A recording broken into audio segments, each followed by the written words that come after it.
Welcome to another episode from the Veterinary Research Channel. Hello, everyone, and welcome to another exciting episode. Today, we're diving deep into a fascinating study that explores the effects of Trazodone, a common medication used to alleviate stress in dogs, on their hormone levels. Specifically, we're looking at how Trazodone impacts the hypothalamic-pituitary-adrenal axis, or HPA axis, which is crucial for regulating stress and cortisol levels in dogs. This is particularly important because conditions affecting the HPA axis are common in dogs, and accurate diagnosis is essential for timely intervention. To give you some background, Trazodone is frequently used in veterinary medicine to manage stress and anxiety in dogs, both at home and in clinical settings.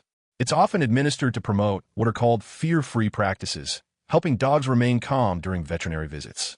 Trazodone is classified as a serotonin antagonist and reuptake inhibitor, affecting various receptors in the brain. In humans, it's known to decrease plasma cortisol levels through alpha-1 adrenergic activity. However, its effects on the HPA axis in dogs haven't been thoroughly investigated. The central question this study sought to answer was, does Trazodone influence endogenous adrenocorticotropic hormone, or eACTH, and serum cortisol concentrations in healthy dogs? The researchers hypothesized that a single dose of Trazodone would decrease eACTH concentrations, as well as pre-ACTH, post-ACTH, and delta-ACTH serum cortisol concentrations in healthy dogs. Let's delve into the methodology. The study was a prospective, randomized, placebo-controlled study. This means that the dogs were randomly assigned to receive either Trazodone or a placebo, and the researchers were looking forward to see what would happen. 14 healthy, adult companion dogs were enrolled.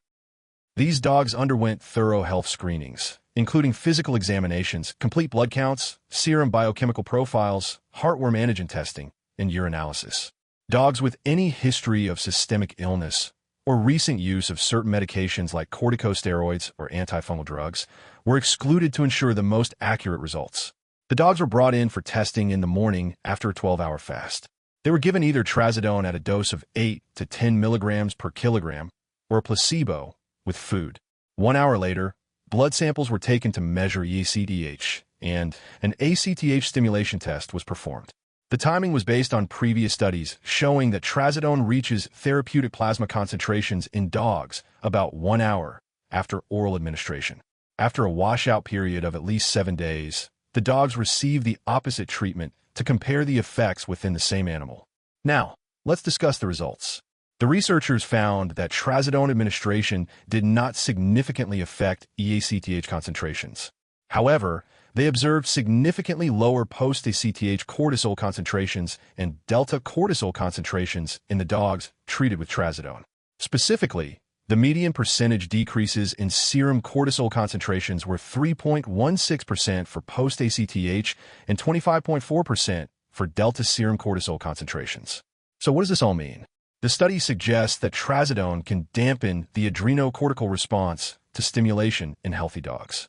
This is crucial because it implies that Trazodone might interfere with diagnostic results during ACTH stimulation testing.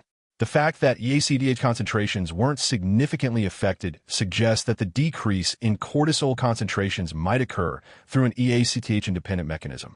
Why is this important for veterinary practice? Well, consider the implications for diagnosing adrenal diseases. Conditions like hyperadrenocorticism, also known as Cushing's disease, and hypoadrenocorticism, or Addison's disease, require accurate testing for proper diagnosis and treatment. If Trazodone suppresses cortisol secretion in response to ACTH, it could lead to misdiagnosis or incorrect dosing recommendations. For instance, a dog with hyperadrenocorticism might have a normal test result if they're on Trazodone, potentially delaying necessary treatment. The researchers also address some limitations of their study.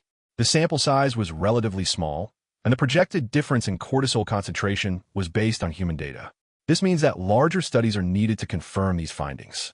Additionally, the study focused on healthy dogs, and further research is required to understand how Trazodone affects dogs with existing adrenal issues. The dose of Trazodone used was at the higher end of the dosing range, and future studies should explore different doses and their effects over time. In conclusion, this study highlights the importance of considering Trazodone administration when evaluating adrenal gland function in dogs. While Trazodone is valuable for managing stress, Its impact on the HPA axis could confound diagnostic results. Veterinarians need to be aware of this potential interference to ensure accurate diagnosis and appropriate treatment. Thank you for listening to the Veterinary Research Channel. A link for the referenced paper is in the video description. Remember to test your knowledge by answering the questions in the description, and as always, keep those minds inspired, hearts light, and tails wagging.